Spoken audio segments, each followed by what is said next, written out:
Guys आप देखेंगे कि हमने जो पिछले सेशन में डिस्कशन किया वो हमने ऑप्शंस प्रीमियम के बारे में डिस्कशन किया। यहाँ पे आप देखेंगे कि जो ऑप्शंस प्रीमियम होता था, option premium is equal to होता है intrinsic value plus extrinsic value. इसे टाइम वैल्यू भी बोलते हैं, यानी कि जो एक्सट्रिंसिक वैल्यू होती है उसे टाइम वैल्यू भी बोलते हैं। अगर हम इसको एक फॉर्मूला में सेट करें तो P is equal to I plus E. यहाँ पे I इज इक्वल टू अगर देखा जाए तो इंट्रिंसिक वैल्यू है और E इज इक्वल टू हो जाएगा एक्सट्रिंसिक वैल्यू। अब दोस्तों हमने यहाँ पे आपको कैलकुलेट करना बताया था कि किस तरह से आप यहाँ पे इंट्रिंसिक वैल्यू को फाइंड आउट कर सकते हैं, एक्सट्रिंसिक वैल्यू को फाइंड आउट कर सकते हैं। यहाँ पे आप देखेंगे कि अगर हम कॉल ऑप्शंस के इंट्रिंसिक वैल्यू निकालते हैं तो आप देखेंगे इसका फॉर्मूला है strike price minus spot price. यानी कि स्ट्राइक प्राइस में जब आप स्पॉट प्राइस को माइनस कर देंगे, हमने आपको स्ट्राइक प्राइस, स्पॉट प्राइस ये सारी चीजें बता दिया है। अंडरलिंग वैल्यू को ही स्पॉट प्राइस बोलते हैं। तो यहाँ पे आपको ये ध्यान रखना है, जब भी हम डिस्कशन करेंगे तो यहाँ पे अगर स्पॉट प्राइस बोलते हैं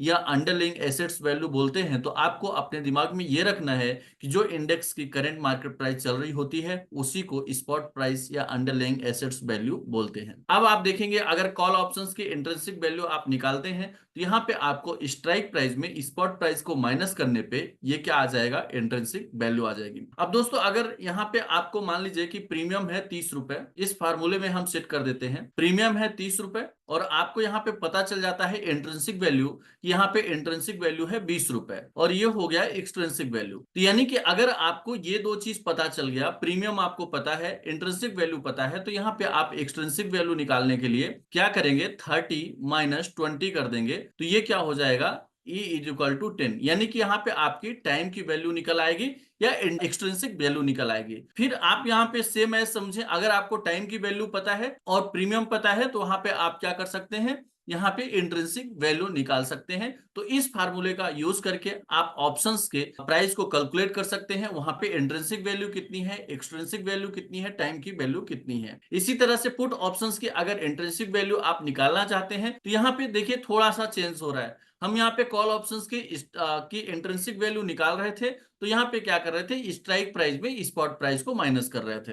अब यहाँ पे अगर हम पुट ऑप्शन की इंट्रिंसिक वैल्यू निकालते हैं तो यहाँ पे हम बस स्पॉट प्राइस में स्ट्राइक प्राइस को माइनस कर देंगे तो जो वैल्यू निकल के आएगी वो क्या हो जाएगी, पुट ऑप्शंस की इंट्रिंसिक वैल्यू। उसको सेम आप फार्मूले में यहाँ पे रख देंगे और इस तरह से आप टाइम वैल्यू निकाल सकते हैं। अब दूसरा हमने आपको बताया था डेल्टा, तो आपको बताया था डेल्टा इज इक्वल टू होता है change in option price with respect to change in spot price. यानी कि ऑप्शन प्राइस के चेंज की वजह से यहाँ पे आप मतलब ऑप्शन प्राइस में चेंजेस विथ रिस्पेक्ट टू, यानी कि स्पॉट प्राइस में चेंज की वजह से जो रेशियो निकल के आता है उसे हम बोलते हैं डेल्टा। अब यहाँ पे क्या करना है, यहाँ पे change in option price is equal to क्या होगा, जैसे आप देखिए ये फॉर्मूला हमने आपको बताया कि change in option price divided by change in spot price. तो आपको क्या करना है, यहाँ पे change in option price is equal to होगा new option price minus old option price. मान लीजिए कि आपने कोई ऑप्शन को खरीदा है और उस ऑप्शन का प्राइस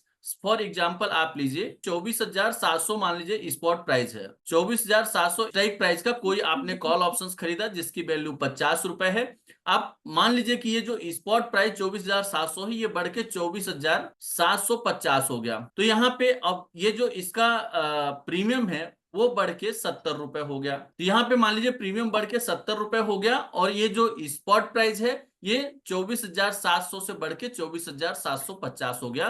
तो अब यहाँ पे आपको क्या करना है, इस फार्मूले में रख देना है। यानी आप क्या करेंगे, न्यू प्रीमियम क्या है 70 और ओल्ड प्रीमियम क्या है 50, तो 70 - 50 कर देंगे और डिवाइडेड बाय यहाँ पे change in spot price. Change in spot price का फार्मूला क्या है, new spot price minus old spot price. तो आप देखेंगे 24,750 क्या है न्यू स्पॉट प्राइस और ओल्ड स्पॉट प्राइस 24,700 है, तो यहाँ पे क्या निकल के आएगा 50। अब इसको क्या करें, ये अपन यहाँ पे माइनस कर देंगे तो 20 डिवाइडेड बाय 50 आ जाएगा। तो अब आपको क्या करना है, इसको डिवाइड कर देंगे, डिवाइड करने के बाद जो वैल्यू निकल के आएगी वो क्या हो जाएगा, ऑप्शंस की डेल्टा की वैल्यू। तो यानी कि किसी ऑप्शंस में आपको अगर उसका प्रीमियम पता हो और उसके बाद स्पॉट उसका डेल्टा पहले से पता हो, लेकिन उतने पॉइंट बढ़ने के बाद कितना डेल्टा में चेंजेस आएगा, कितना प्राइस बढ़ सकता है, ये सारी चीजें यहां से आप कैलकुलेट कर सकते हैं डेल्टा के माध्यम से। अब यहाँ पे सिंपल सा देखें कि अगर आपको डेल्टा पता चल जाता है तो डेल्टा के माध्यम से हम क्या कर सकते हैं, किसी भी ऑप्शंस के प्राइस में यानी स्पॉट प्राइस के बढ़ने की वजह से